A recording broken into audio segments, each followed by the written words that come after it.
పాలమూరు గడ్డ పట్ల కాంగ్రెస్ పార్టీ విశ్వాసాన్ని, నమ్మకాన్ని, ప్రేమను పంచిందని చెప్పి నేను ఈ గడ్డ మీద నుంచి చెప్తున్నా. మిత్రులారా, ఇవాళ ఆలోచన చేయండి. మా తాతలు ముత్తాతలు ముఖ్యమంత్రులు కాదు. మా తాతలు ముత్తాతలు లక్షల కోట్ల రూపాయలు నాకు ఇయ్యలే. మా తాతలు ముత్తాతలు లేకపోతే నేను మా అయ్య పేరు చెప్పుకొని ఈ కుర్చీలో కూర్చోలే. మీకందరికీ తెలుసు, 2006లో సామాన్యమైన కార్యకర్తగా ఆనాడు ప్రజలలో ఉండాలి, పాలమూరుని అభివృద్ధి చేయాలి, ఈ పాలమూరు బిడ్డలకు అండగా ఉండాలి, వలసలు ఆగాలి, ఆత్మహత్యల్ని ఆపాలి అన్న ఆలోచనతోని చాలామంది వద్దన్నా, ఎందుకు నీకు రాజకీయాలు, స్వతంత్ర అభ్యర్థిగా నిలబడితే గెలవడం కష్టమని సూచన చేసినా ఎక్కడో ఒక దగ్గర ప్రయత్నం మొదలు పెట్టాలి.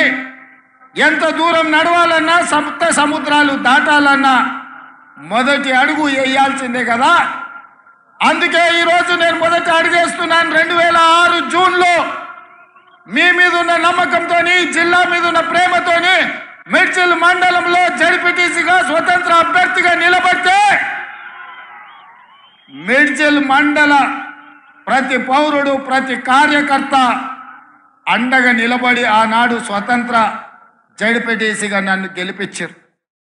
నేను ఆయననే చెప్పిన, చివరి రక్తం బొట్టు వరకు, ఆఖరి శ్వాస వరకు ఈ జిల్లా అభివృద్ధి కోసం, ఈ జిల్లా నిరుద్యోగ విద్యార్థి యువకుల అభ్యున్నతి కోసం నేను కష్టపడతా అని ఆ రోజు చెప్పిన.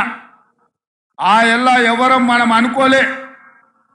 రేవంత్ రెడ్డి ఏమవుతాడు, రేవంత్ రెడ్డి ఏమి కాడు అని ఎవరు ఆలోచన చేయలే.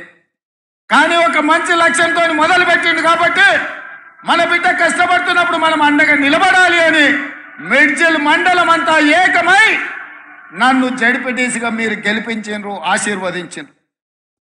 మళ్ళీ 2007 జూన్లో శాసన మండలి సభ్యుడిగా మీ దగ్గరకు వస్తే ఎంపీటీసీలు, కౌన్సిలర్లు, జడ్పీటీసీలు ఆయల్లో మీరందరూ అండగా నిలబడి శాసన మండలి సభ్యుడిగా 2007లో మీరు గెలిపించారు, మీరు నిలబెట్టిండ్రు. మళ్ళీ 2009 జూన్లో కొడంగల్ ఎక్కడ ఉంటుందో నాకు తెలీదు. ఆనాడు పార్టీ పిలిచి బీఫామ్ రాత్రి 4 గంటలకు చేతిలో పెడితే దారెత్తుకుంటూ అక్కడికి వెళ్తే 14 రోజుల్లో 7,000 మెజార్టీతోని కొడంగల్ బిడ్డలు నన్ను ఆశీర్వదించి ఈ మొక్కను పెంచిండ్రు. 2014లో మళ్ళీ గెలిపించిండ్రు. అదేవిధంగా మూడవసారి దేశంలోనే పెద్ద పార్లమెంటు నియోజకవర్గం నరేంద్ర